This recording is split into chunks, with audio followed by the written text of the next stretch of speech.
යාපහුව බලකොට්ටුව උඩම ගුල්ගලේ උඩම මේ ටික එක පැත්තක තියෙනවා චෛත්‍යයක නටබුන් අනික් පැත්තේ තියෙන්නේ මගේ ඉස්සරහින් ඒක බුදුගයක් වෙන්න ඕන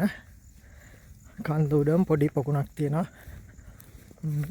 මේ දවස් දැන් දවස් දෙකකට විතර කලින් හොඳටම වැහැලා තියෙනවා ඒකෙන් තමයි වතුර තියෙන්නේ හැබැයි අවුව නැති වුණාට පට්ට රස්නේ වටේට බලද්දී මාරම ලස්සනයි වටේටම කඳු ටිකක් පේනවා මේක තමයි නටබුන් වෙච්ච චෛත්‍ය එතකොට මෙතන යාපහුව දල්දා මාලිගාව ගාව ඉඳගෙන මේ පැත්තෙන් කන්ද උඩටම නැගගෙන එනකොට තමයි මෙතනට එන්න පුළුවන් වෙන්නේ මාතව පළවෙනි සැරේ වටපිටාව බලද්දි පට්ට ලස්සනට පේනවා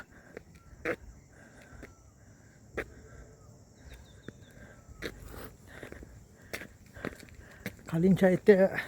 හුණු බදාම එහෙම තියලා ලස්සනට දිච්ච එකක්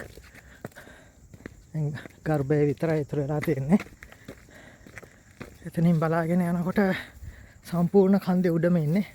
වටේම බලන්න පුළුවන්